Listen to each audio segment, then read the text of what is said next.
Moments ago, Israel launched Operation Rising Lion. And I strongly urge you to subscribe to this YouTube channel. Okay, let's get into it. Benjamin Netanyahu, what on earth has he done now? Targeted military operation to roll back the Iranian threat to Israel's very survival. This operation will continue for as many days as it takes to remove this threat. For decades, the tyrants of Tehran have brazenly, openly called for Israel's destruction.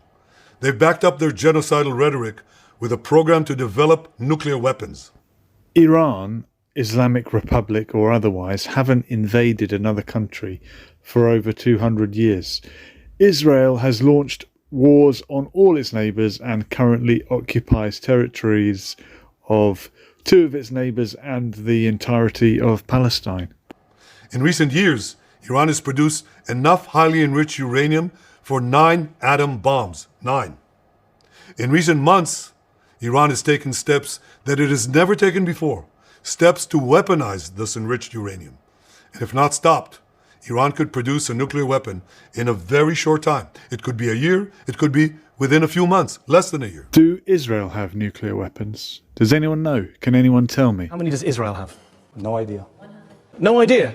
You were in the government. Not even the Israeli government know how many nukes they've got.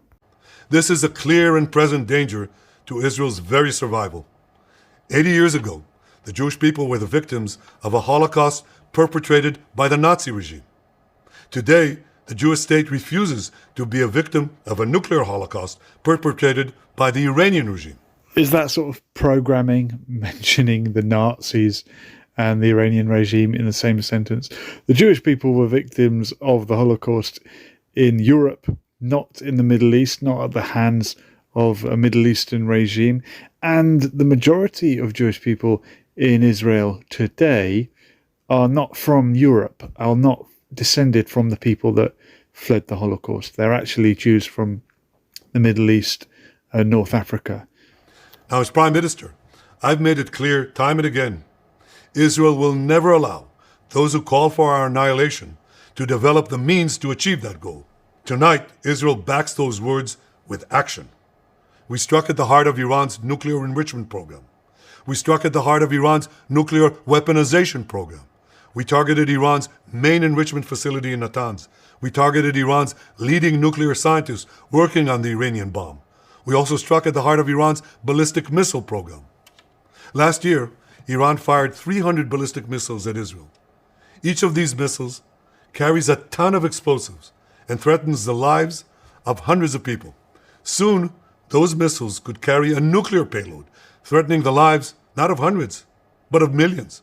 Iran is gearing up to produce 10,000 of those ballistic missiles within 3 years.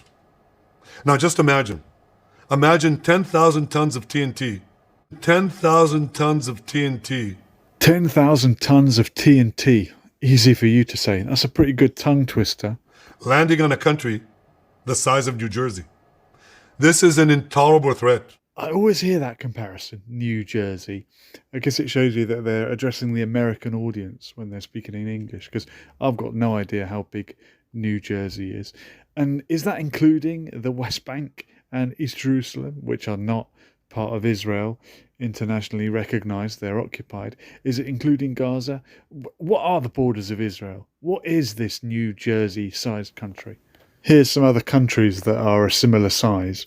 When he says New Jersey, it kind of makes it sound really small and tiny because it's just a part of a really big country. But you've got El Salvador, Slovenia, Kuwait, Gambia.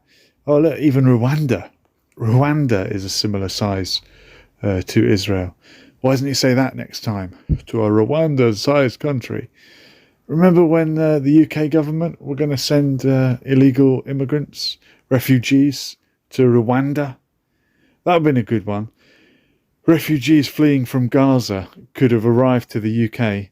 And why not send them to Israel, where they could go back to their original homes? Iran is now working on what it calls the new plan to destroy Israel. Try to take over the world. You see, the old plan failed. Iran and its proxies tried to encircle Israel with a ring of fire. The ring of fire. And to attack us with the horrible attack of October 7th. But the people of Israel, the soldiers of Israel, rose like lions to defend our country. We crushed Hamas, we devastated Hezbollah, we hit Iranian proxies in Syria and Yemen. And when Iran directly attacked us twice last year, we struck back inside Iran itself. Yet in defending ourselves, we also defend others. We defend our Arab neighbors. They too have suffered from Iran's campaign of chaos and carnage. We defend our Arab neighbours. Who are the Arab neighbours that are friendly to Israel? Quite a few, actually. Quite a few regimes. Our actions against Iran's proxy Hezbollah led to the establishment of a new government in Lebanon and the collapse of Assad's murderous regime in Syria. The peoples of those two countries now have a chance for a different future, a better future. So too do the brave people of Iran, and I have a message for them. Our fight is not with you. Our fight is with the brutal dictatorship that has oppressed you for 46 years. I believe that the day of your liberation is near. And when that happens, the great friendship between our two ancient peoples will flourish once again. I want to assure the civilized world, we will not let the world's most dangerous regime get the world's most dangerous weapons. And Iran plans to give those weapons, nuclear weapons, to its terrorist proxies. That would make the nightmare of nuclear terrorism all too real. The increasing range of Iran's ballistic missiles would bring that nuclear nightmare to the cities of Europe and eventually to America. Remember, Iran calls Israel the small Satan. It calls America the great Satan. And this is why for decades, it's led millions in the chants of death to Israel and death to America. Today, Israel is responding to those genocidal calls with action and with a call of our own. Long live Israel and long live America. Our action will help make the world a much safer place. You're dragging the world into World War III. I want to thank President Trump for his leadership in confronting Iran's nuclear weapons program. He has made clear time and again that Iran cannot have a nuclear enrichment program. Today, it is clear that Iran is just buying for time. It refuses to agree to this basic requirement of peaceful nations. That is why we have no choice but to act, and act now. The hardest decision any leader has to make is to thwart a danger before it is fully materialized. Nearly a century ago, facing the Nazis, a generation of leaders failed to act in time. They were paralyzed by the horrors of World War I. They were determined to avoid war at all costs, and they got the worst war ever. They adopted a policy of appeasement. They closed their eyes and ears to all the warning signs. That failure to act resulted in World War II, the deadliest war in history.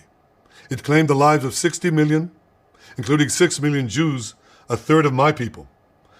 After that war, the Jewish people and the Jewish state vowed, never again. Well, never again is now. Today, Israel has shown that we have learned the lessons of history. When enemies vow to destroy you, believe them. When enemies build weapons of mass death, stop them. As the Bible teaches us, when someone comes to kill you, rise and act first. This is exactly what Israel has done today. We have risen like lions to defend ourselves.